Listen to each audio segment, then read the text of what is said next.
Reminds me of the case with the donuts. Tell them about. Remember that? Oh shit! We had this big homicide in the 2-3, and Captain Eunuch. Yeah. Captain Eunuch. She's a sweetheart. Well, we were like rocking all night. We were there for days. The case. She brings in like 2 or 3 dozen donuts, right? So who comes walking in? Because we're making headway in the case. Chief Ali with his bucket, his driver.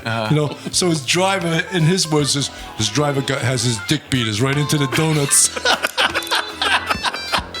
So we're like laughing. We go, you see Ali's driver? And this is the chief of detectives. Yeah, his dick beaters were in the donuts. Yeah, but it pissed me off because we're there working for like a day and a half on this case. Donuts like a fucking. Yeah, this guy comes out of the blue and he's got his dick beater in there grabbing the fucking Like Krispy Kreme. like the Michelin man. So he's in there with his. As soon as he walked in the door, he went right to the box And of donuts. Captain Eunuch was getting pissed at us because we're like goofing on the chief's driver, you know? And we're laughing hysterically. Did you see that little bucket? He's got his dick beaters in the donuts. Oh my god! That was funny. We embarrassed the shit out of that guy. My that God. was funny. I never heard that term before.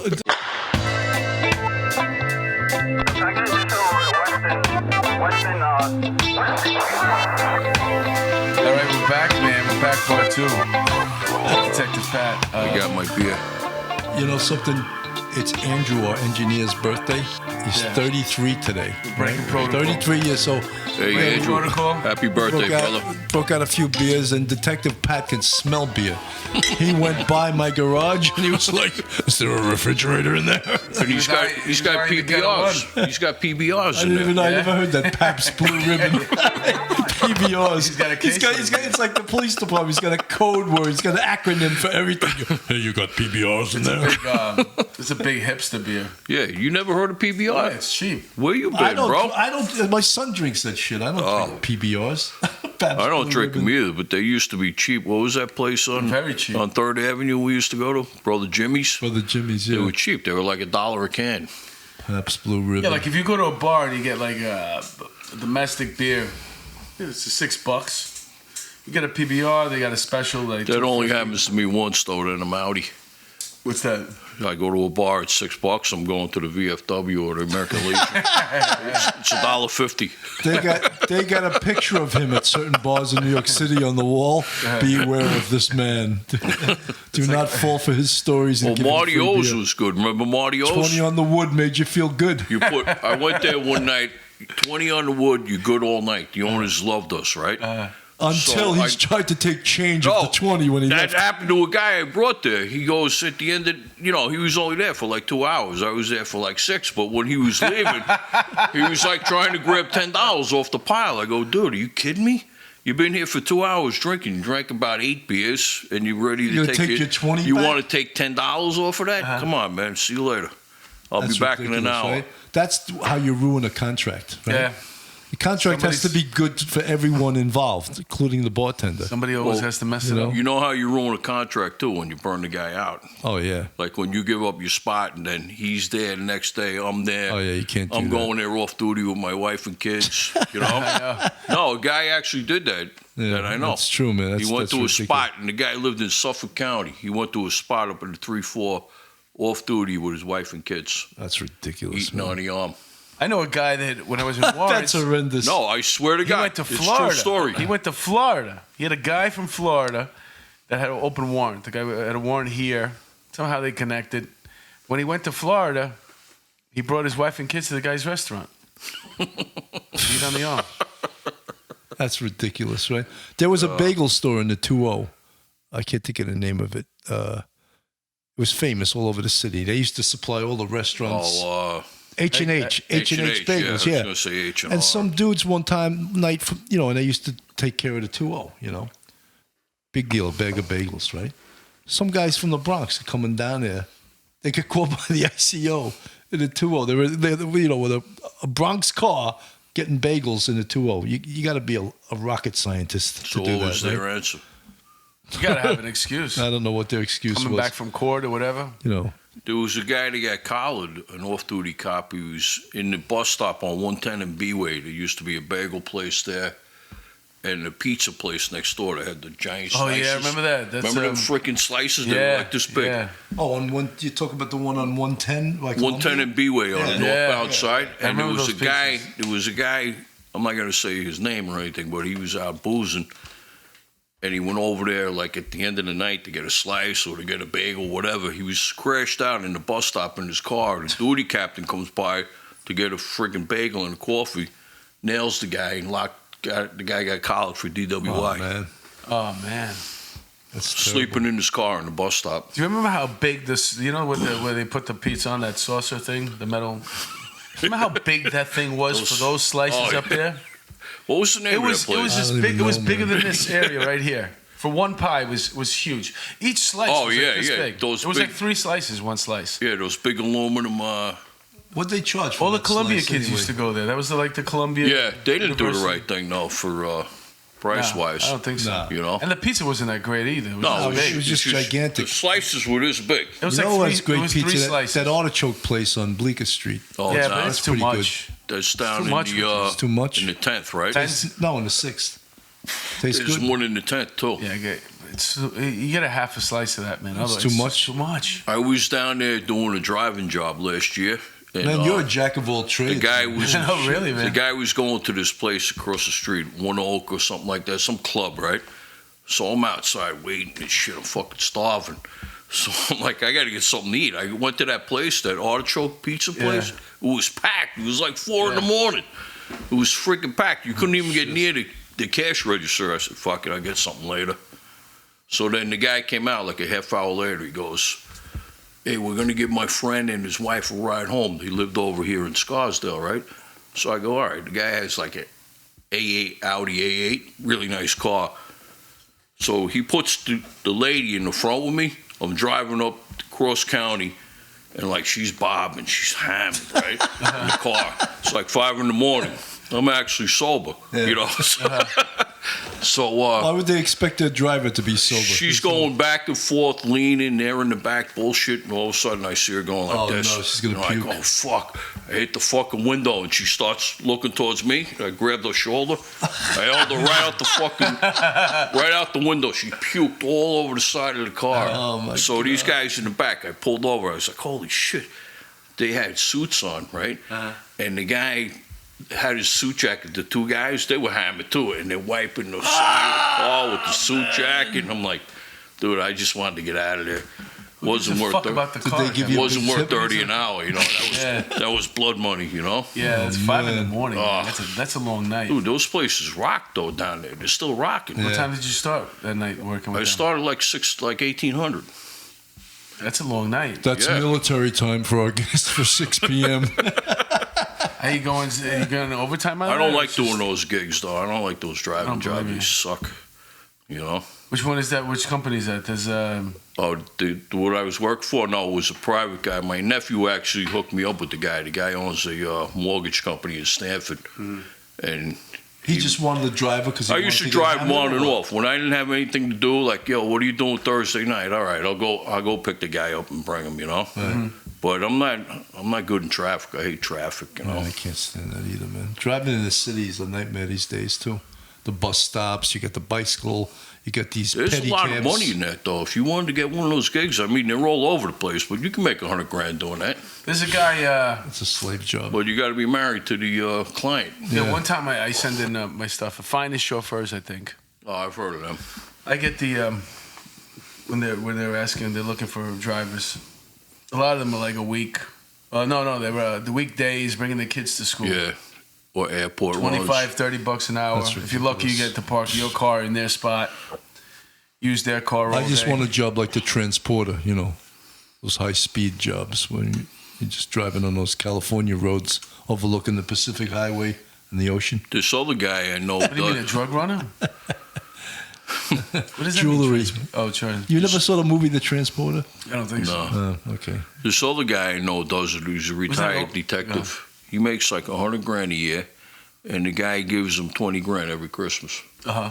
Now that's a nice hit, right on top of your variable. Yeah. Yeah, but the You know? hours they work are ridiculous. Yeah, he can't go away. Like if the guy goes skiing in February, that's when him and his family got to go away. Yeah. Like he can't plan to go to Cape Cod in August. He got to go whenever this guy goes Yeah, away. that's ridiculous. A lot of times they go away a lot, though. Yeah. But we You're already, lucky. we already did that shit with the job where you couldn't do anything because you were working crazy hours, So Oh, yeah, what, you're going to rips- do it when you retire? Rips apart your family life. Yeah, that's this ridiculous, job. man. You miss all your baseball, little league, and all that with the kids. Yeah, but after a couple of years, there's some things you're happy that now because you got a great excuse. It's just some christenings or baby showers or stuff like that. You didn't want to go to So happy anyway. I'm working today. Oh yeah, well it works out both ways. But like if you want to go to Thanksgiving dinner at your mother's house, Yeah, no, you got to work the parade. There's no excuses. You're going to the parade. Yeah. You Well, know? that's not even the worst of it because that parade's not bad. That parade is over like at noon. you get an early blow. Yeah. I was supposed to have off one Thanksgiving, and I got pulled to work the Apollo on a 4 to 12. Apollo. Yeah, and I was in the 2-4. Who Someone, was playing? Oof. That's I don't know, there was like 3 shootings that night in front of the Apollo, 2 stolen cars and 3 robberies. It was like ridiculous. On Thanksgiving. Yeah, on Thanksgiving night. This guy, he wants to buff out one night. We're doing the New Year's Eve detail, right? So we're down there all night for like 10 hours on this detail. He gets a ping on his phone. There's a shooting up in the 3-2. I'm like, dude, we're not here. Don't answer that shit.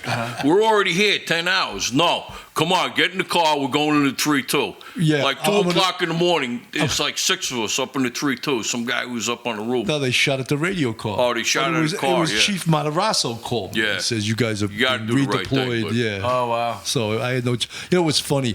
That same New Year's Eve. I forgot it was a cop. I take that they back. shot at a radio call. Anyway, that same New Year's Eve, we get like 5 frozen Middle Easterners. They're practically ice cubes, And someone from Intel or something says, these guys are suspicious, So we were the investigative detail. So we're like, well, let's get the hell out of this freezing weather. So we bring them into Midtown North, So we got to interview them and all this other shit. This detective from Midtown North comes up to me and goes, Sarge, we got this really big grand larceny case. Like he's trying to tell me like they don't want us in the squad. Mm-hmm. And I said, I don't give a fuck what you got. I go, we're the investigative detail There for he New goes again. Yeah, We're the yeah. investigative detail for New Year's Eve. I'm going to go to a different precinct. Where's Chief Anger when you need him? Because in fact, were you the guy that made me move my car at 1 pp? You got promoted for that. No, but I'm just saying. He said like he didn't want us in there. We got a big grand larceny case. I was like, so what? It reminds me of the case with the donuts. Tell them about. Remember that? Oh shit! We had this big homicide in the 2-3, and Captain Eunuch. Yeah. Captain Eunuch, she's a sweetheart. She. Well, we were like rocking all We night. were rocking. We were with- there for with the days. case. She brings in like 2 or 3 dozen donuts, right? So who comes walking in? Because we're making headway on the case. Chief Ali with his bucket, his driver. So his driver, in his words, his driver has his dick beaters right into the donuts. So we're like laughing. We go, you see Ali's driver? And this is the chief of detectives. And he goes, yeah, his dick beaters were in the donuts. Yeah, but it pissed me off because we're there working for like a day and a half on this He's eating case. donuts like a fucking... Yeah, and this guy comes out of the blue and he's got his dick beater in there grabbing the fucking Krispy Kreme. Like the Michelin man. He's in there with his... As soon as he walked in the door, he went right to the box And of Captain donuts. Eunuch was getting pissed at us because we're like goofing on the chief's driver, And we're laughing hysterically. Did you see that little bucket? He's got his dick beaters in the donuts. Oh my god! That was Oh, funny. we embarrassed the shit out of that Oh, guy. my That was God. funny. I never heard that term before. Oh, it was fun. It was, want to hear an even funnier?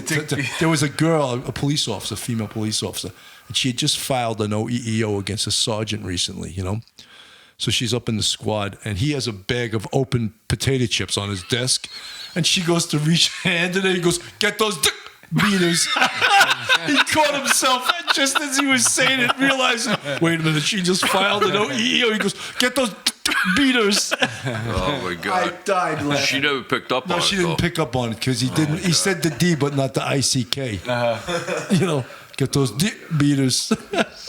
That was fucking hilarious. Yeah, man. that wasn't the milk truck, though, was No, it? That was a different no. girl, right? It was someone else. I'll tell you who it was later. The milk, who's the milk truck girl? Some other girl that he dubbed. She had large breasts, so we called her the milk truck. All these great copisms for you people out in Radio Land. Dick beaters out of there. She had a huge turd cutter on it, too. A turd cutter. What is that? Yes, she had a huge ass. So he calls it a turd cutter. That's the most horrible expression I've ever heard describing a butt in my life. Nice turd cutter. Hey, see that turd cutter? Oh, God. Oh, that's a Navy term. It sounds like a boat, too. Oh, that's great. USS Turd Cutter.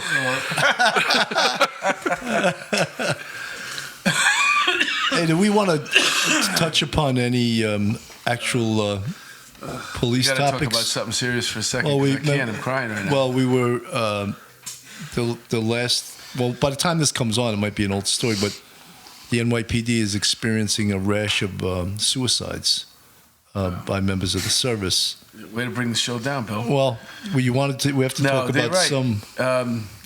Somebody reached out to me, a female cop, and she mentioned that there was a Facebook page that was being created for law enforcement officers, and it had all the numbers so you can reach out on it. And then she said it disappeared. So maybe hopefully they're fine tuning it and they're going to put it back up.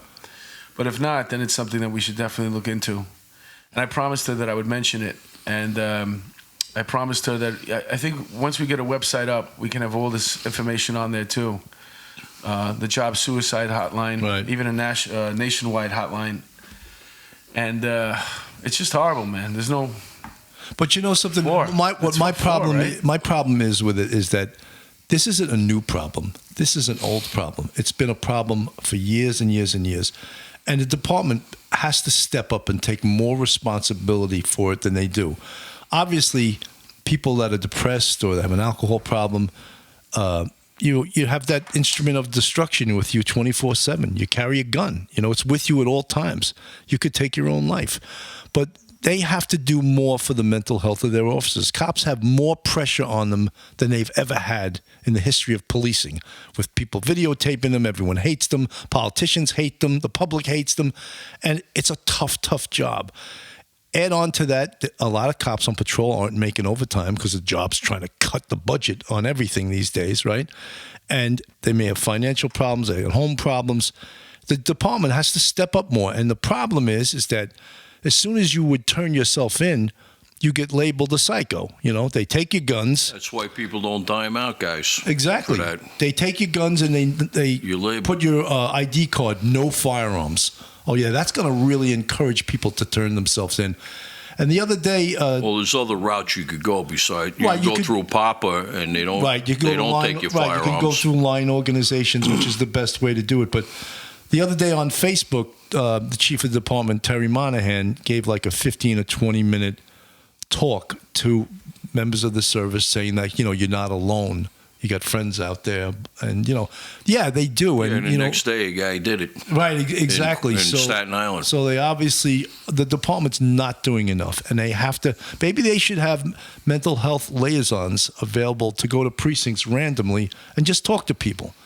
And if you have a problem, you can call me anonymously, and we'll keep it anonymous. Because if you want to do it, you're going to do it, right? You got the gun right on your hip. Yep. You're depressed, whatever. Your girlfriend, your wife broke up with you or something. Whatever but here's an idea. It's so easy to do. You mentioned a mental health liaison. How about if you had a clinic in every borough where you can go and it was just therapy? For anybody who wants it, the job is going to pick up the dime. Your name is not going to go anywhere. And instead of reaching a point where you can't deal with these problems anymore, you can start early on, because therapy is good for a lot of people. You sit down, you talk to somebody about something that's bothering you, and it's almost like a stigmatism on this job. It totally is. And plus, figuring out where to go to get this therapy. So you're constantly, like, let's say you went through your whole 20-year career and you were in therapy for 20 years with the same doctor. You know, and every time you had a problem, you're dealing with somebody, you actually had somebody to talk to. You didn't have to bottle it up all the time. Well, look, we've talked about this before. Here, you did 20 years, Patty did 30 years, I did almost 27 years. I would say all three of us have a level of PTSD. And anyone that's done that amount of time in the police department, you're out there, you're seeing horrendous things. You responded to 9/11, that was even more horrendous. But if you say, go for help for PTSD, what's the first thing they're going to do? Take your guns. So that's most. Well, that's what I'm talking about. Yeah. I'm talking about a situation where you can start with therapy early on in your career. So you're not in crisis mode. It's just something that you get used to doing. Mark, you get I'm used 100%. to talk to somebody about situation scenarios on the job in a private setting.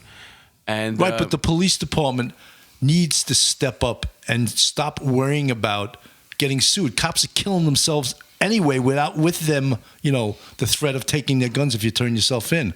It's it's such an odd time right now. Look at what's going on right now with the Central Park 5 thing won't go away. Now they want to. There's a group that wants to get rid of the letterer. Right. She already resigned from Columbia. She had to resign from No, Columbia. I'm not talking about her, Feinstein. I'm talking about letterer. They're going after she was her. the prosecutor. She was a professor in Columbia, wasn't she? Oh, recently she resigned? She had to resign. Last week. Because she was getting They're pressure. asking to open up like thousands of cases and relook them. Well, that's that idiot, Jumaane Williams. He's a moron, that guy. Vance said no. Yeah. And he's a shit stirrer. You know something? That brings us to, there was they have the speaker of the council, the city council, this guy, Corey Johnson. He goes to John Jay. And look, I think we all agree with a level of criminal justice reform. People shouldn't rot in a cell for, weed or for some crimes. They should reconsider some of the sentencing. But he goes to John Jay and give this speech how certain communities were victimized by the NYPD. Of course, they call it stop and frisk. That's not what it's called. It's called stop, question, and frisk. So I know when an idiot says stop and frisk, I know where he's going. It's called stop, question, and frisk, all right? Then he talks about, these millions of broken windows policing, how that was so unfair. And we need to invest in these communities that were victimized by broken windows. I would love to be at that speech. I would have said, Mr. Johnson, first of all, you're a cowardly politician. You're a politician because of broken windows. He's going to get angry. Thousands of more people are alive. No, but thousands of more people are alive today that weren't victims of homicide because of broken windows policing, because they of never stop, take that into question, account. and frisk. No, and most of these people were people of color. They were in the neighborhoods that you're referring to. So rather than be a coward who's just kowtowing to these neighborhoods and talking about just pouring money into it, you have to understand what happened in this city. In the 1990s, there were 2,200 murders. Now there's even thousands less robbery victims, thousands of less burglary victims, assault victims, all of that stuff. But he's kowtowing It's not a to coincidence that there was a spike in real estate. The real estate value in New York City is at an all-time high. And where do you think that comes from? It doesn't come from having 22,000 homicides a year. Crime. 2,200 homicides Crime a year. reduction. But it's all coming back now. It is coming back. Slowly but surely. You can only cover it up so long. And, not to sound like a pessimist or something like that. But if you're not going to see, the one thing that would happen with the broken windows is you always kept people in the system. If they weren't committing a crime, then they were returning them on a warrant. There was bail to be posted, all this, that, and the other, and they were constantly in the system. So every single day that you keep them off the street is another day that there's somebody not getting robbed, somebody not getting raped, somebody not getting murdered. That's what's happening. Why by I keeping think them in the system. that the most important. Now they're getting rid of bail. Yeah, So you're always right. going to be let out unless it's a really violent case. Right. You know what I'm saying? You're going to be let out. So you're going to be let out to commit a crime. And so we're not keeping you, we're not holding you, we're not detaining you. It's another day Well, out. they you're want out to in the close street. Rikers Island too. I don't know how they're going to do that. When they start putting jails on the Upper East Side, Put in one below in every 96th borough. Street, Every borough's going to have we'll its see own. we'll see how much. And then the they jail's like probably that. going to be like somewhere within the vicinity of the court. Which what does it do? It saves time, so you can get these people out earlier again and back out in the street again. The other idea also was that they have to stop making parolees go back and serve their sentence for minor violations. I've never seen any parolee get violated for minor violation. They could be using heroin, smoking weed, committing another crime, and they weren't automatically violated. There's no teeth in parole. None whatsoever. So when he talks about this, he doesn't know what he's talking about. You know, he's just talking. He's preaching to the choir. I think he wants to go as far left as possible. Yeah. That seems to be the fashion right now. Just as crazy as it sounds, let's just go as far left as possible. And let's keep bashing the police. Let's open up all the jails. Let everybody out. They can live there now. We make them nice condos. We give them to them. What do you think, Detective Pat? Oh, yeah. It's sickening. It makes me sick because these guys get out so easy and they're out like a day or two and they're already doing another robbery or rape or something like that. Yeah, it drives me to drink. Just thinking about this. I even heard a politician talking about we can monitor them with ankle bracelets, and that's the electronic monitoring. That's the biggest joke. When I found out no one watches the screen and the guy that has the monitor on, they only monitor it if he does. They don't watch it. They don't do anything. It's on the screen, but they only watch it if he does something, right? Or if he leaves where he's not supposed to. This guy up in Connecticut's got one of them. He's wearing one. Yeah, no one monitors him with the suspected wife. Yeah, yeah. If he say he blows curfew, it'll come up and it'll be reported. Right. So what do they do to him? Nothing, right? They don't do anything to him. So what's the point of it? I remember in a 2-8 one time we had a guy do a shooting with one of those electronic monitors on. So that really worked, you know. Soon they're just going to put a chip in you.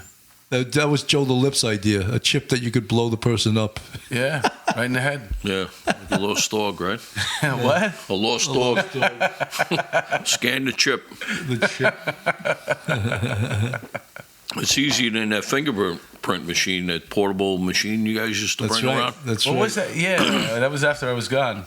Mark had one. We were on a floater over on Ward's Island. Yeah. What does that mean, a float? I know what it means for telling. DOA, a dead person floating in the water. Floating in the water. Washed up. So they're not swimming, right? No, not anymore.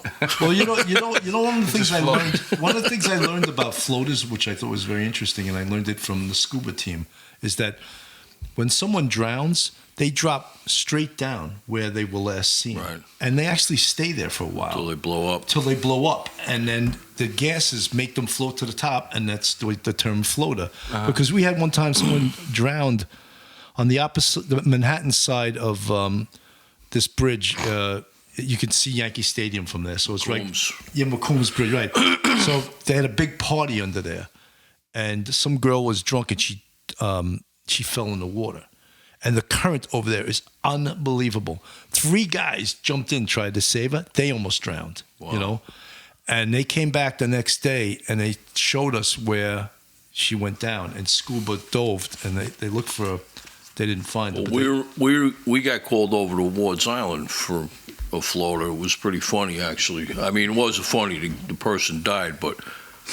So we call up the homicide squad. They have that fingerprint machine, that portable one. So the guy that comes over, one of the detectives, just got out of hostage negotiation school like the week before. So he goes, holy shit, this looks like the guy who was trying to talk down on the McCombs Dam Bridge the other night. I just got out of school. This was my first case with hostage negotiation. It was Mark Worthington? I go, how'd you make out? He goes, the guy jumped. I think this is him. So now, you got a D in hostage negotiation class. So now they got a boat. They got this big boat that comes through from the Lower East Side, from like 59th Street, to pick up people from to go to a Yankee game, right? So now we're there with the DOA on the pier. And, of course, we go in the trunk of the RMP. There's no tops, nothing to cover this guy. So all the people, the boat pulls in, all the people are getting off. So they got a free show. And we're all standing like this, blocking the DOA. And they're like, what's that? Oh, what's that over there? You know those yellow tops they used to have in the trunk? We couldn't find one. We had like 3 or 4 cars there. We didn't have anything. No one had one. Wow. So, but it was pretty funny when I Mark said remember that. I was up in the 3-4 one time. We had a shooting, and the patrol sergeant didn't have crime scene tape. And I had like fucking wigged on. I was like, where? You You're remember supposed back to check the car every day. Yeah, like he had before you no go crime out. scene tape. I was like, what is your One of job? the things that's on the list that you got to check off. that But was you in the remember car. back in the day in the 90s when they had all that, the shield, the hook, and all Yeah, that? yeah. You couldn't even get a toothpick in the trunk. Right? Yeah. And you used to have to empty all that stuff out to inspect the car. Yeah, Every like you're going to fucking go day. with that big hook over to some EDP with a knife. Or The get over here, EDP's right? on the 12th floor and the elevator doesn't work. Yeah. Are you going up with a hook? And I remember, my I God. remember there was this real fat detective. I won't say where he was from. He was real fat. And Was he he gets Manhattan North? it was Manhattan robbery. Oh, okay. And we had a robbery in East River Houses, and he looks and it's on the 12th floor, and the elevator was out. I looked at his face, man. He was like, "Oh my God." He probably had to take like a floor by floor. I mean, that's no joke for an in shape person. 12 flights in the summer. Yeah, it sucks. It's You horrible. know, if you're fat, I was just forget listening to about a it. story on the news the other day that there's some building, the elevator's been out for a month. And yeah, you got old people that live there. They can't get downstairs. No. So they haven't seen the street. But you know, in a there's month. a lot of the people that live in there. They break the elevator, you know, and then they want it, you know. I don't know if it's the people that live in there. It's got to be somebody coming from the outside. Yeah, well, Because it's if people that sell valuable, drugs there, and then, like, you know? it's the New York City Housing Authority. Send somebody Right. over there, fix the fucking thing, so these people can go about their lives. They can't go shopping. You know, you live on the 12th. No, it's ridiculous. It's bad. Terry did that to me one time. He goes, "Oh, take a ride with me. I'm looking for a collar." So we go over to this building on 105 Street over by the FDR Drive. And it's in August. And he's doing a day tour. I'm doing a 4 to 12. So it's like 3:30 in the afternoon. He's looking to get a pinch for the overtime, right? So I go over there. The elevator's down. There's like 30 people in the lobby. And it's on the 20th floor. I go, Terry. He goes, come on, we're going. He used to run marathons. Yeah, he was in right? amazing shape, yeah. I'm like 70 pounds overweight, you know? So we get all the way up there. I thought I was going to have a heart attack. But 20. the guy wound up floors. being there. He wound up making the collar. So know? you had to walk him down the stairs? Yeah. He was a collar animal, Terry. It's a shame what happened to that dude. I love him, man. But he, What happened? that was, he got, He passed away? No, he's No. around. He's still on the job, but he's Oh, that's the one that. paralyzed below the waist, right? yeah. Yeah, he was in Intel or something. Some Great surfing detective or, too, I think he was yeah. surfing or something like that. He got like, hit really hard with a wave, and Yeah. he got hit on the But bottom. And that So guy was. dangerous, man, doing that. I remember going. I used to have a boogie board. I spent like $300 on a good one because Yeah. I'm big, something that can hold me. I was breaking all the kids' boogie boards, but I loved it. And then one day I went over, like I got on top of the wave, and then the whole thing is just spiked straight down. Yeah, yeah. Now the And I hit boogie my board jaw. is wooden, or that's the one that you No, it's that you foam. skim It's along. foam. No, it's not wooden. Because It's there's no. foam. What's the one that you? Those are skippers. that's yeah. Those are fun too, That's but you actually a gotta- boogie board. What he's talking about is The foam ones that you. Yeah. you The boogie board body is the one surf. that you Body take out. surfing, Yeah, yeah. you're body surfing on that. And I hit my jaw, and I could feel it shoot down on my spine. I took the thing to the shore. I never went out. Fuck that. you could get hurt bad doing Nah, that. I'm not. When you watch those surfing movies, these guys in Hawaii with those 50-foot waves, that crashes on you. You know, you could be under the water for 3, 4, 5 minutes, and you know you're gonna hold your breath that long. Yeah, but that type of adrenaline, they love it. They're gonna do it. You can't get them to Well, stop. guys There's die some every year things doing that. that. That's like a high. Yeah. That's like a high. Oh, shooting the tube. Yeah. Going through that tube. What do they call it? Hanging 9 or something like Yeah. that. Hang 10. Hang You 10. got 9 toes? Most people have 10. Here's Charlie. Charlie knows. Charlie.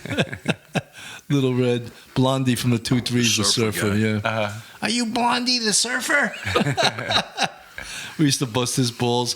Funniest story was he lives in Long Beach, you know. Of course. And, He wants to be by and the with Donna ocean. Torres, who's retired from homicide. They used to both work in a 2-3.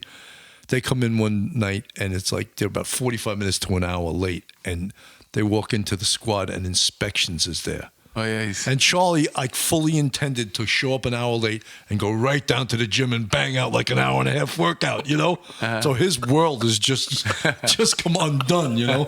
He walks in, he's still got the white shit on his nose from the beach, you know? So he walks in and he looks, I see his eyes, he sees the inspections is there, and I'm like, sit down at your fucking typewriter. He's pulling about your 70. cases. He's about 70 in the hole, right? He's there like. I'm laughing my balls off, and they're like, "Hey, who's this guy fighting?" Some worker. You know, and when Those are the worst days when you pull up. Either that or there's like the reporter. A news truck the is news in the- trucks are in front of the precinct. You know, something my that God. happened. Your whole Sunday's ruined. It's always on a Sunday too. Yeah. You come in, you got your bagel with cream cheese, a nice Yeah. cup of coffee, the Couple of newspapers papers, yeah. underneath your arm. You're gonna put your feet up, read the papers. But you know, as a boss, I used to hate when certain detectives, they know what they had to do on a case, especially like a DV, and they would try to get it by you without doing the bare minimum. Mm-hmm. That would like piss me off. Like I would write. That's why they call it investigation. You have to do boom, boom, boom, and boom, and then I'll sign it. You know.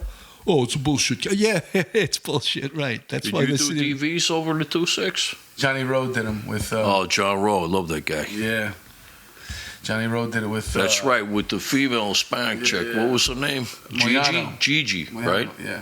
Giselle She was great, too. Moyano. She was good. Beautiful Yeah. people. Yeah, she's Johnny good. Rowe taught me something, man. One She's time good we had people. a robbery victim come in, a little Mexican guy.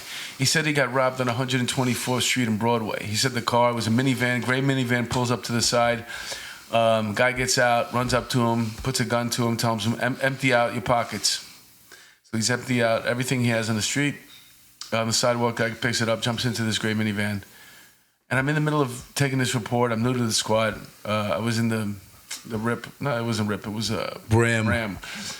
They slap So- burglaries with robberies. Yeah. So then Johnny Rowe comes up to me and goes, hey, do you mind if I talk to him for a second? I said, no, absolutely. So John takes my chair, right? I get up, he takes my chair, he spins it around. So now his elbows are hanging over the side of the chair. And he looks the guy right now, he goes, hey, where did you get the money? Because he said they stole $600. Working. Where are you working? He said, construction. Well, what's your boss's name? What's the phone number?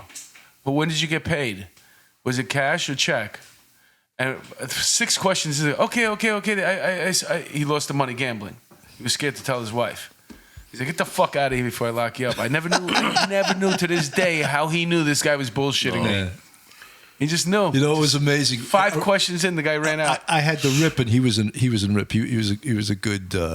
He could talk to a rock for 6 hours. He was amazing, right? This guy comes in. You know, he's like a jacked up fucking FedEx driver or UPS, one of these trucks, and he goes, he was robbed on such and such street of like $600. So he knows the guy's lying because right around Christmas time, we would get a spike of these truck drivers reporting that they were robbed. So he starts dissecting the guy, you know, and he finally breaks the guy. Guy goes, all right, I didn't get robbed. He goes, well, where's the money? He goes, I called my sister to come to the truck and I handed it to her. He goes, well, you're going to have to have your sister bring that money back in. Right? So the sister comes and he locks up the sister too. You remember that case? Yeah, I had one over on East River. This guy comes in. He goes, "Oh, I got robbed. I don't know what it was, like $1,000 or something." So what it was this guy was in charge. His father was getting SSI. They were paying for the rent and everything. And he was like his bookkeeper, the father's bookkeeper, the son, right? He's like 40 years old. So he takes his father's rent check and he hooks up with some hoe and he goes and he smokes up the check. A hoe is a... So now he comes in and he goes, oh, I got robbed. He wants a 61 number so he could get a new check, right? So I go, what happened? He goes, I was walking up 103 Street towards the subway. This guy I know from back in the day, he put me on gunpoint and he walked me all the way down with the gun on me like this to East River. Now that's like 5 blocks, that's right? bullshit. All the way from 103 and Lex, all the way down. So I go, what happened when you got over there? So he goes, the guy told me I'm waiting here in the stairwell. Go get the money. And he goes, I went upstairs to my father's apartment. I got the money. I came back. I gave it to him. So I go, what's the guy's name?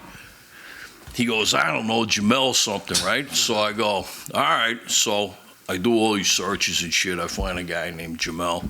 So I go to the house. He's not there. He moved like 5 years ago, right? So I find out that the guy moved up to the Polo Grounds, right? So I go to the Polo Grounds. Jamel? Yeah, Jamel, the perp. So I go to the Polo Grounds, bang on the door. His grandmother opens the door. I go, how you doing? Is Jamel here? She goes, you didn't hear? He died 5 years ago. I go, oh, he did? Oh, thank you. So now I'm trying to get a hold He of... ID'd him off the picture? Yeah. So now I'm trying to get a hold of the victim. I'm going over to East River, banging on the door, no answer and all this shit, right? I can't get a hold of the guy. He's not answering the phone. So one day, like a month later, I'm on another case over in Lakeview. You remember Lakeview? Yeah, yeah. It's on 106 and 5, and it's pouring out. So I just came out of the building. I'm waiting under the canopy to get in the RMP, right? So some guy comes running across the street with a hoodie on to get out of the rain. He takes a hoodie right in front of me. He takes it off, and it's my man, Maximo. I go, yo, Maximo, how you been, man?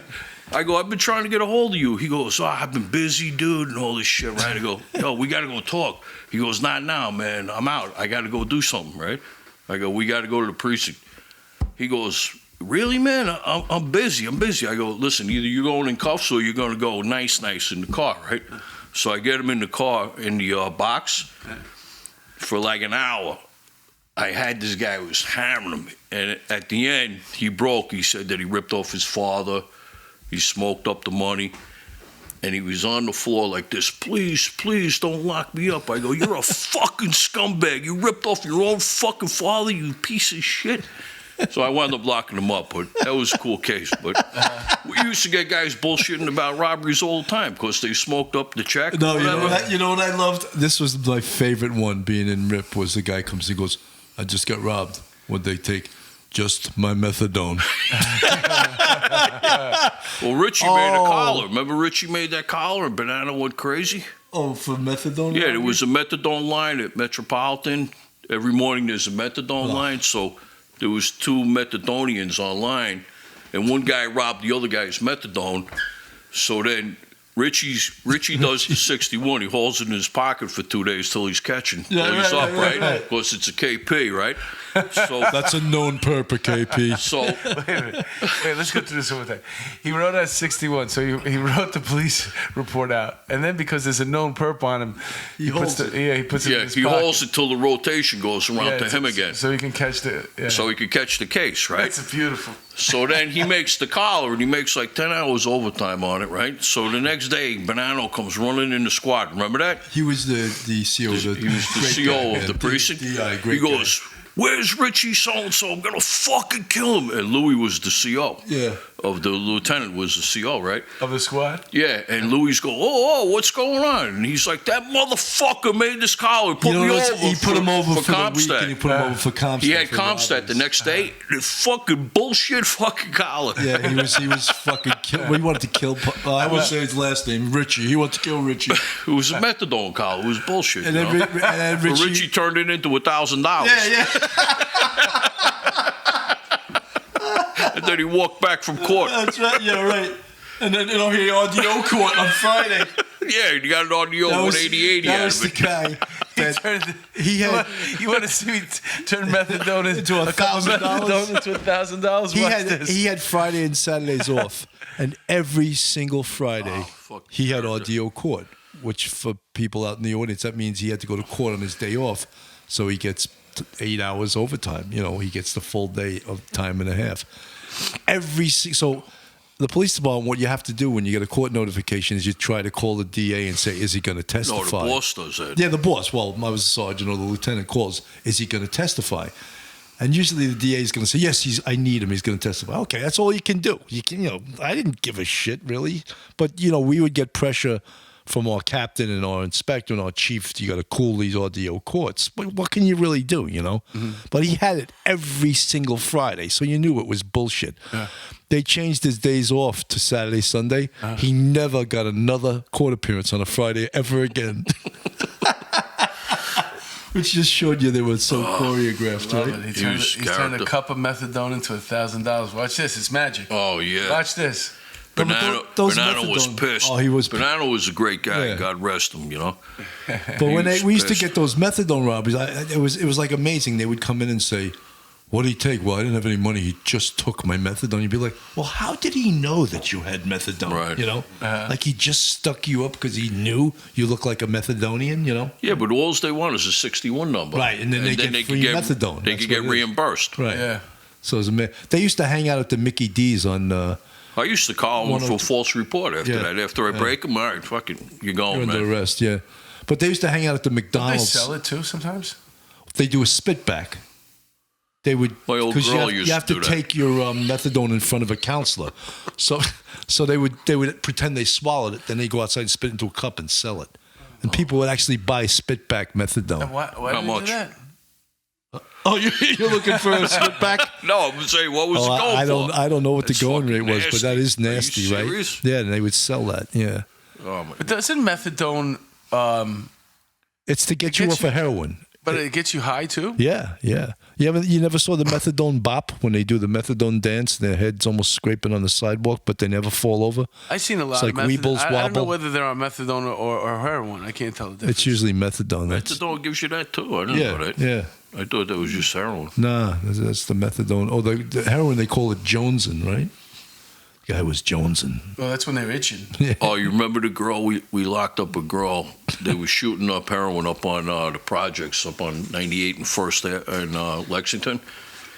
So they were shooting up. The guy goes DOA. So they take the guy out of the apartment. They throw him out in the hallway. Right. So then somebody comes by. They see the DOA in the hallway. They're like, "Yo, what's up with this guy?" Right. So it came back to that apartment. So the girl that we brought in, I can't remember her name. She had these big fucking balloon hands from the heroin. Yeah. So big nasty fucking hands. So Dick Peters. Big nasty Dick Peters. me and Charlie were interviewing her in the box, right? So all of a sudden, the lieutenant comes in, Louis, right? He's like, "What's going on here? What happened?" He's telling the girl, right? So she's going, "Oh, this, that." And Charlie was real skeevy. He used to get skeeved out real easy. Louis goes, "Show me on him what happened, what you did," right? And the girl gets up and she goes like this to Charlie. And Charlie's like, "Get away, get away." These nasty hands. Oh, my God. They get that elephantitis hand. Louis was my character. God. Feet get like that too. Yeah. Well, remember that time we had the couple in those houses where the guy brought in a grenade? Oh, my Remember God. that story? Yeah. That was hilarious. This guy, I don't know, they were having marital difficulties, and he brings a grenade into the house, right? And it's like threatening Yeah, to pull the it's pin. like a 20-story apartment project. And so ESU shows up. I mean, the cost of responding to Oh, this my God, job you should have seen must have it. been a couple of $100,000. Every damn ESU truck, aviation, They had the Chief robot, the Moranger's armored there, the vehicles. robot. And the guy runs out, so he's gone, But they made a big deal. And it was like a fake grenade. But the next day, when it all blows over, we go to get the guy, right? And they're like, "Oh, why do you have to lock him up?" Oh, well, he only cost the city about $300,000 of response time to this fake job. And he interviews the girlfriend or the wife, and she's like, this was the day before. She goes, "He came into the apartment." This is how she talks. "He came into the apartment. He pulled out a grenade." We were laughing fucking hysterically. And so he's going, "He pulled out a grenade? A grenade, right?" And then she goes, "And then he pulled a pin out." Remember? And then we Oh, my God. we lost it I laughing. couldn't take it. Oh, we lost it. I used to work with a cop, and he went on a scene somewhere. Somehow he found the grenade. He brought it back. He put it in his locker, Oh, that's really genius. and he showed somebody. They called up on him. Same thing? Was it active or was it live or- live or inert? No, I They don't, like I that don't word think it was any inert. good. Well, obviously, it wasn't any good. It was a anymore, dud, but you got to be a still. genius to bring an explosive device into the precinct. I think it might have been. I think it was a sergeant. I think it was on his desk. What a genius! Should have brought it over to the high school or something, threw it down the hallway, left it in the bathroom of the high school. I'm kidding. That's crazy, man. Freaking stupid cops. Fucking grenades. He had a grenade. Grenade. You have to say it the right way. That's funny. That was crazy, man. They evacuated that whole building. We were there for like 8 hours on that they case. Evacuated the whole. They building. evacuated Bullshit. all the buildings around. For bullshit. Yeah, for this lady calling up about this hand grenade, this fake hand grenade. And then the guy was pissed when we collared him. Yeah. No, we're just gonna let you go because it didn't that's- cost the city any money to respond to that. Right? And that's one of those things. You live in the city, and there's going to be that one time where you come to your building or your block, and it's closed off for some reason. You see the cops. Just turn around, go get a hotel yeah. room, come back in a week. Yeah. Well, I used to The worst love feeling when ever. we'd have the crime scene tape up and people could see blood and shells, and just walk right into the crime scene. don't You'd give be a like, shit. "Where are you going? I live there." Nobody You'd be cares. like, "You're not going home right now." This is a crime scene. They try to walk right. So I guess you'd be a little pissed if it was your home, but still, you're not walking through. But it's blood true. I and mean, guts. nobody really cares. No, they don't give a shit. And so a lot of times the caring is fake. It's manufactured. It's just, oh, I feel so bad. No, you don't. Get the fuck out You of here. don't care. I always used to think when you'd have a big crime scene up in the 3-0 or the 3-4, and there's literally hundreds of people, watching what you're doing, And I always used to think, and I used to tell the detectives, photograph the crowd because there's a good chance the shooter is out there, admiring his handiwork. Usually they'll call in. They'll call in a photographer for that. No, it's a great thing. You take pictures of the. Oh, not just even. That's what they didn't like about having Tyru, yeah. Tyru at the parades and all this other stuff. Even witnesses, because people say I wasn't even out there. I was in the Bronx. And there you and go. You say, hey, here you are. I just took this picture. I used to love when you ask two people, listen, here's my card. Would you give me a call later? What's your phone number? 646-221-7247. And then I'd call them right there and I'd be like, why are you playing me, man? Uh-huh. They gave me a fake number just to appease me. Oh, I'm sorry, Sergeant. Well, give me your real number now. I knew somebody that worked for Tyru. He was a regular filmmaker, and he worked for the department in Tyru. He used to go to all the parades, film everything, have his camera. You don't know who he is. Look at the Boston Marathon. That's how those guys were caught, man. Cell phone video came into play in that case too. Yeah. That was so important, And that's another thing. Like when we talk about all these investigative tools, they want to take some of these tools away from us. They don't want you at protest. Yeah, because we're violating. They're protesting still. No one's getting in their way. They can videotape cops. Why can't we videotape potential perps? Well, then you got to get access to that tape from that other group, and they're not going to give it to you. It's better if you have your own taping. Look, in Boston, everyone gave up their cell phone video to solve the Boston Marathon bombing.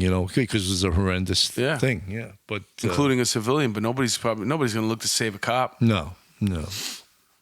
Right, Detective? No, they're looking to harpoon the cops. Yeah.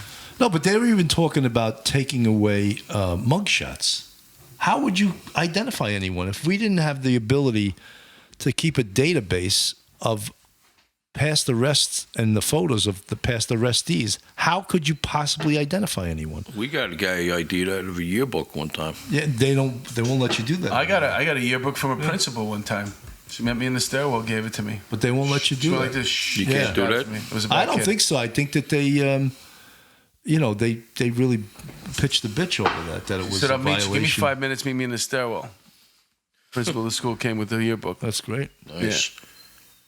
That was a bad kid. Juveniles are almost impossible to identify. I remember one time we had a pattern robbery, and these two kids were beating the shit out of these kids out of this one school. And then the way they got away was they ran right back into the school. So we set up in the school because they had a predictable pattern. I remember it was Johnny D'Alessio. I think you were there with me. And sure enough, they come running into the school. But Johnny D'Alessio was by himself downstairs. We're up on the second level.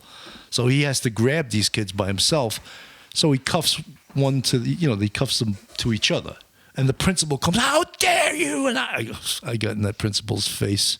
Like, I said, you say one more He word. didn't know she messing with. He didn't know. I said, you say one more word, I'm putting cuffs on you. Go back in your office and shut up, Yeah, I was like, that was when you could do that shit. Now they would be like, they'd call. He's a school bucket. Yeah, he was a bucket, definitely. But I mean, he was these kids did like six or seven robberies of students in his school. Yeah. And then we cuffed him because it was in the school. He thought he was going to get a little frantic with us, but it didn't work. That was crazy. Whenever you're doing a day tour in a 2-3 and school's getting out, you're like, oh my God, here we go. Let's go out. Because there's all these little gangbangers from different schools, different PJs. They had a lot of bloods. They're all fighting each other. They had Bloods and Latin Kings in the real bad blood problem in the 2-3 and the 2-5. They had tons of bloods. Yeah, it's amazing how when that school gets out. Yeah. Day tours. I hated day tours. But well, the best thing was something major happened on a day tour, and you were doing a day tour. That's when you really got paid, though, right? oh yeah. Something happened that Oh, I You used don't to, feel like I used to shit. love this. You don't start feeling like shit until a long time later. They're coming in at 3:45, and they'll only talk to me and my partner. Oh, I get it. I never did that. That No, you was, didn't do that. That was a couple other guys who used to do that. They I never only did that. talk to me and my partner. They don't I talk used to anyone to. else. I used to set up my appointments. My purpose to come in. Come in tomorrow at 3:30. So Dennis would come up to me. He used to do DVs. He go, "Yo, Patty, you looking?" I go, "Yeah, tomorrow at 3:30, right?" So I'm waiting there for the guy. Right, to come in, the perp. I'm like, "Where the fuck is this guy?" Right? So I call him up. I go, "Yo, where you at?" He goes, "I'm up in PSA 5. Sergeant so-and-so told me to come here." Because PSA 5 used to have their own DV, unit too. Yeah. But they would go do house checks, they call it. But actually, they're looking for the perp to poach the collar, right? So I go, "Dude, get the fuck out of there. I told you to come down here. Come down to the 2-3. So the guy leaves. Somehow he got out of there when the sergeant wasn't around. But was he under, or he was just? He wasn't under by them. Not yet. Oh, he just okay. got there. So he's going to be under by me. So he comes down to the 2-3. So I put him in the box. He goes, "Yeah, the guy called me up right after I talked to you yesterday. He said to come here first, right?" So I know what the guy is doing. Yeah, he was trying to poach your car. So I got the guy in the 2-3. Now the phone starts blowing off the hook, right? It's the fucking sergeant. I forget his name, Hassan or something like that. And he's going, "Porteus, what the fuck are you doing?" I go, "What am I doing? You tried to fucking poach my collar. I poached my collar back off you after you poached it."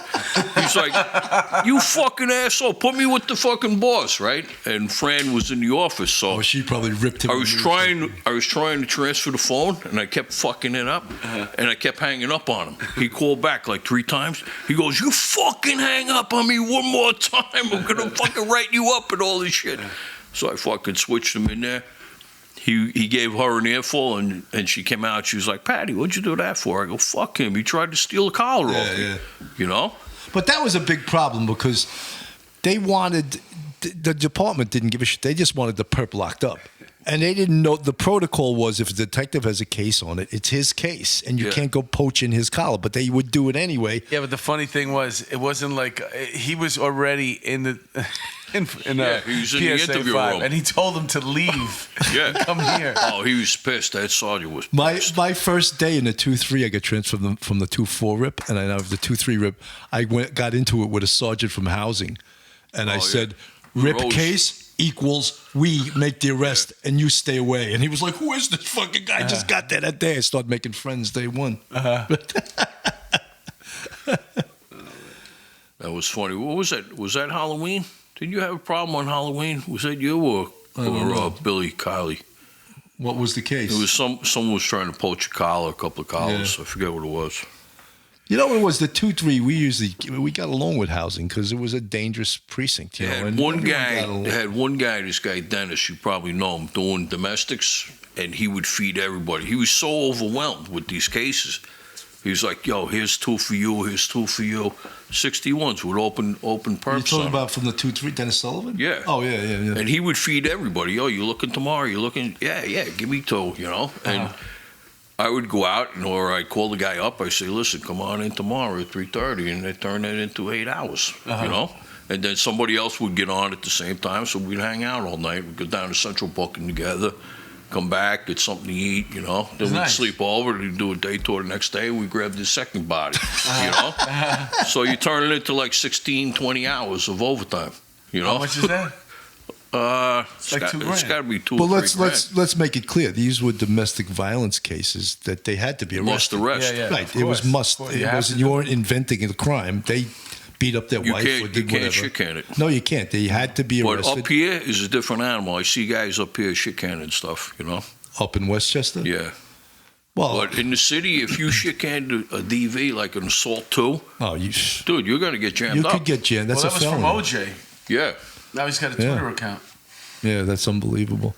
No, domestic violence cases, you don't play with them, man. I remember when I would, as a patrol sergeant. Remember the Oh, aggravated aggravated harassment. Agos. As a patrol sergeant, I would go to a DV case, and it would be like a must arrest, and the cops would be standing around there without their handcuffs on the guy. And I was like, "Did you guys like want to shit can this?" And they're like, Then why'd you Nobody's call me looking. for? Nobody's Yeah, looking. then why did you call me to the scene? Have some balls. Yeah. You want a shit can? Don't call me to the scene. Put handcuffs. He's under arrest. I used to love that when cops would do that, call you to the scene to put your stamp of approval for their shit can. Guess what, dude? He's getting locked up because you called me here, I had a guy for a robbery one time. He lived over in Taft.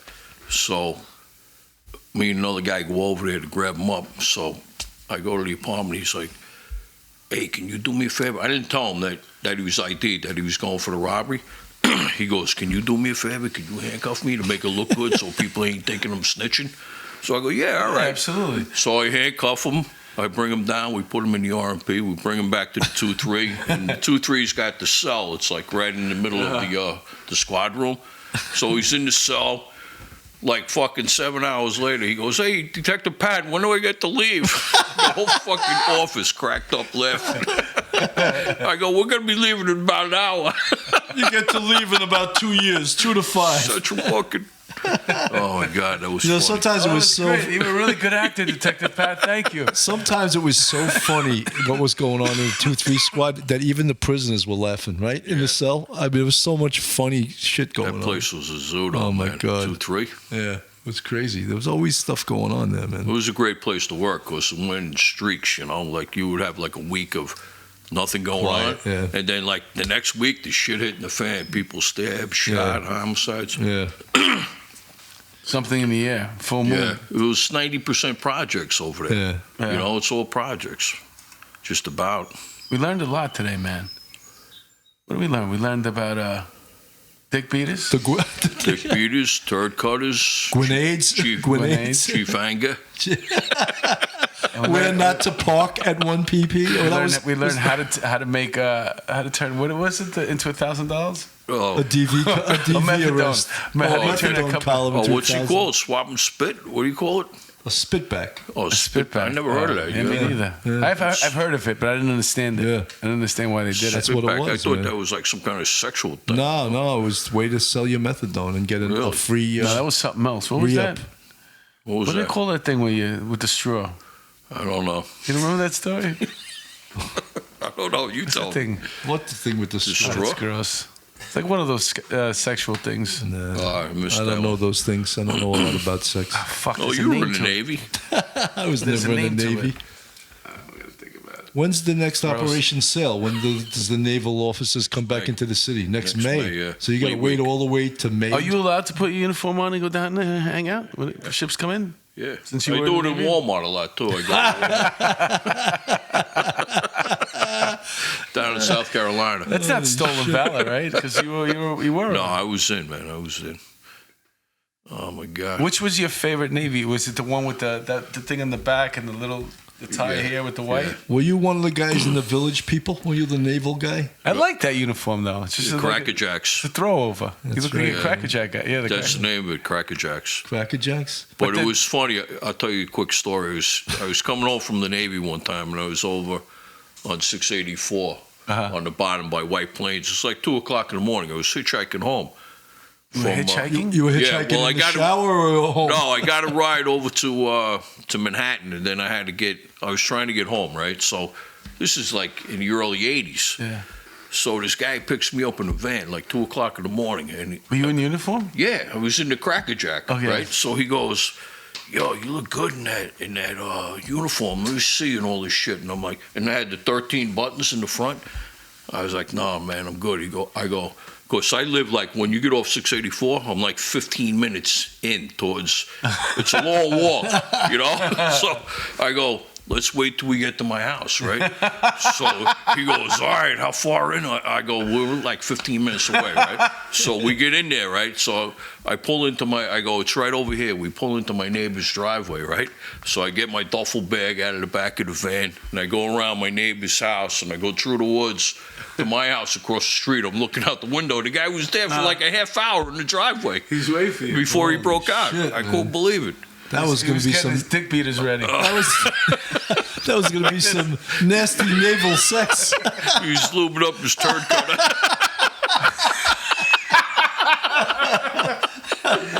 Oh my God, that was too much. That was scary. This man. was The funniest. We didn't talk a lot of police stuff, man. We hit a lot of. There was We a lot of squeezed good some cases, stuff yeah. in there. So there you have it. If you're a fan of Police Off the Cuff and you were asking when Detective Pat was going to be on again, we had him today. We had him in rare form. Oh my God. I really like the outfit he's wearing too. I was going to take him for a ride to 684 Today? to go in his neighbor's driveway. Yeah. Oh, That that guy's was probably crazy. still thinking about you. Oh, that was a crazy I story. wonder That guy's if still probably thinking about you. You know That something? Sweet, I wonder- sweet Navy guy. I wonder if all the women that were loving him, man, with the voice now that they see him in real life and Person, on the video, they're gonna still like. I'm a Detective Pat fan still. You think? Of course. You got a battleship tattoo on your chest? Yeah. Sound like Joe. All right, man. I hate saying this, but It was a lot of fun today, man. we gotta a lot cut of out. fun. Detective Pat, you got any parting words? Just thank everybody. Thank you guys for having me again. You want to give a shout out to anybody? It was fun. Got a shout out to anyone? I'd like to shout out to Jimmy Reitz. He's a Putnam County judge that passed away on the bench the Oh, other yeah, I day. heard about that. He's only really- 57 years old. Yeah, right? 57 years old. Really great guy. Really pro-police. Went to all our FOP meetings. Wow. It's a real tragedy. It's Did he have a horrible. heart attack? Yeah, he had a heart attack In court too. right on the bench. Yeah. But he was a really nice guy. It's too bad. But man. And to all the families of the law enforcement officers here in New York City that took their own lives, got to pray for them, man, because I know they're all in shock. It hurts the families so much. Yeah. And also, if you're a police officer out there and you know somebody that you work with that got jammed up, or maybe they're going through a divorce, a bad breakup, whatever it is, if they pop into your head when you're off duty, send them a text message, give them a call, reach out to them, let them know you're thinking about them, and you might just break a pattern of thought. You might just break a pattern of thought and keep them alive for another day. So don't wait for them to call you. Reach out. Absolutely. Just call to see how you were doing. You all right? And then, or listen to them. Give them a moment. Hear them out. How about you? Like I said, yeah, you're not alone, man. You're not alone, and don't let a temporary thing, become a permanent thing. And there's people you can reach out to. You can even reach out to us. Yeah. You want a couple of laughs? Send Give us a Detective Pat call. over. Yeah. Put the uniform on, the Detective- Navy uniform on again. I'll take you for a ride up to 684. We'll get the dick beaters ready.